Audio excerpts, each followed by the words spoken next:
पिछले पार्ट में हमने सुना कि कैसे प्रजापति दक्ष माता सती को पनिशमेंट देते हैं, सज़ा देते हैं कि 1,00,000 फूल की पत्तियों पे, कमल के फूल की पत्तियों पे उनको भगवान विष्णु का नाम लिखना है। माता सती लिखने लगती हैं और अंतिम में वो भगवान शिव का नाम लिख देती हैं, जिसे देख के प्रजापति दक्ष और ज़्यादा क्रोधित हो जाते हैं। लेकिन उनको समझ नहीं आता कि अब मैं क्या करूं। तो प्रजापति दक्ष क्या करते हैं, वो सोचते हैं कि ऐसे तो सती को सज़ा देना ठीक नहीं है, मुझे ही कुछ करना पड़ेगा। वो क्या करते हैं कि एक महायज्ञ आयोजित करते हैं। अच्छा, वहाँ पे क्या होता है कि बसंत ऋतु आई हुई होती है, बसंत ऋतु का आगमन होता है और उसको ना बड़े हर्षोल्लास से मनाया जाता है बसंत ऋतु को। उसके लिए वो तैयारियां करने को कह देते हैं माता सती को। हर साल माता सती ही आयोजित करती थी पूरा, और इसलिए वो अपने जमाता जो उनकी पुत्री रेवती और रोहिणी के पति हैं चंद्रमा, उनको भी बुला लेते हैं। सब लोग मिलके और वसंत आगमन की तैयारियां कर रहे होते हैं।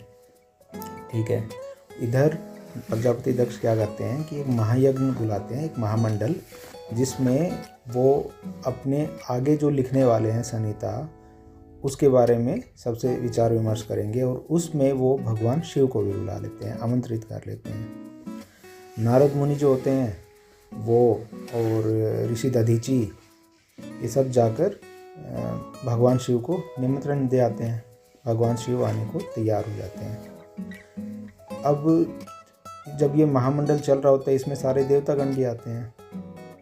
तो क्या होता है कि जो शुक्राचार्य हैं, जो कि असुरों के गुरु हैं, वो सोचते हैं कि ये जो महामंडल हो रहा है, जिसमें सारे देवता आ रहे हैं, प्रजापति दक्ष ने बुलाया हुआ है, भगवान शिव भी आ रहे हैं, तो कुछ असुरों के विरुद्ध हो रहा है।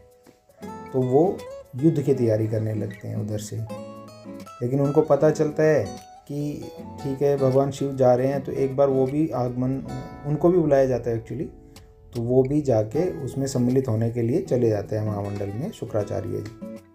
वहाँ सब इकट्ठे होते हैं। वहाँ पे क्या होता है कि जब भगवान शिव उस महामंडल में आते हैं, तो प्रजापति दक्ष, क्योंकि वो तो उनके दिमाग में कुछ और ही चल रहा होता है, वो सोच रहे होते हैं कैसे मैं शिव का अपमान करूं, या कैसे मैं शिव को अपने आगे की विधियों में या पूजा में या उनके द्वारा जो उनका समाज चलाया जा रहा था उसमें कैसे सम्मिलित ना होने दूं, उसका उनके दिमाग में चल रहा होता है। जब भगवान शिव अपनी जो उनको आसन दिया जाता है उस पर बैठने वाले होते हैं, तो उनका आसन भी तोड़ दिया जाता है प्रजापति दक्ष के कहने पे। लेकिन भोलेनाथ शिव हैं, उनको सब ज्ञात होता है कि क्या होने वाला है, क्या नहीं होने वाला है। वो सब चुपचाप देख रहे होते हैं। प्रजापति दक्ष उनका अपमान कर रहे होते हैं, शुक्राचार्य जी विरोध करते हैं, लेकिन भगवान शिव उनको भी रोक देते हैं। उसके बाद प्रजापति दक्ष इतने में भी नहीं रुकते हैं, वो भगवान शिव को श्राप दे देते हैं। वो बदले वाला होता है ना, कि उनके पिता ब्रह्मा को दिया था भगवान शिव ने कि उनकी पूजा नहीं होगी, तो वो भी श्राप दे देते हैं कि आगे उनका जो समाज उन्होंने बनाया है उसमें से कोई भी भगवान शिव को नहीं पूजेगा। ये श्राप दे देते हैं कि वो पूजे नहीं जाएंगे।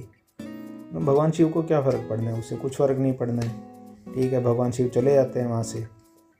इधर बसंत की तैयारियाँ हो रही होती हैं, बसंत जो ऋतु होती है उसके आगमन की, और उसमें माता सती और जो उनकी जो एक प्रसिद्ध नृत्यिका होती है मदनिके, वो और माता सती तैयारी कर रही होती है चंद्रमा के साथ मिलके बसंत ऋतु का।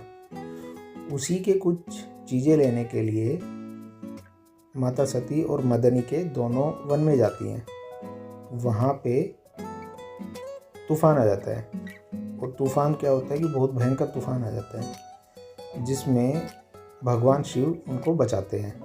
वहाँ पे माता सती को, माता सती थोड़ी प्रभावित हो जाती है शिव से, और वो महल में आ जाती हैं।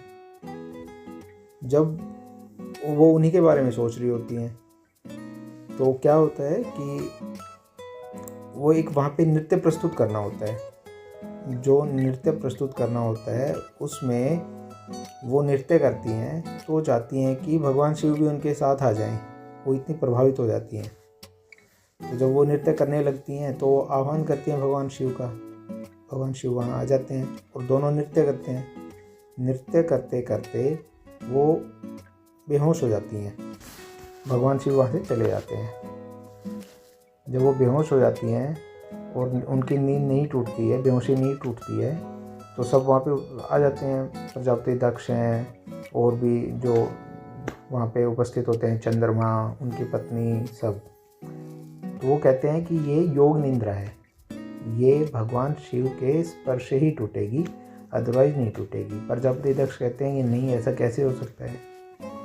मैं 9 ग्रहों को आदेश देता हूँ, 9 ग्रह हैं, वो इसकी निद्रा तोड़ देंगे।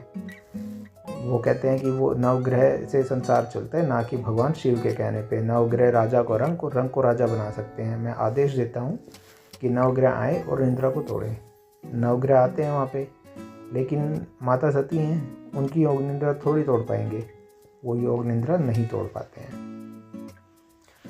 तब इधर जो ऋषि दधीची हैं, नारद मुनि हैं, नंदी हैं, ये सब चिंतित होते हैं कि अगर सूर्यास्त से पहले माता सती की निद्रा नहीं टूटी, मूर्छा नहीं टूटी, तो बहुत लंबी निद्रा में चली जाएंगी, चिर निद्रा में।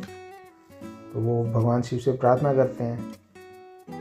भगवान शिव उनकी प्रार्थना स्वीकार कर लेते हैं और जाके माता सती के कक्ष में जाके उनको उठाते हैं। माता सती उनके स्पर्श से ही योग निद्रा से बाहर आ जाती है।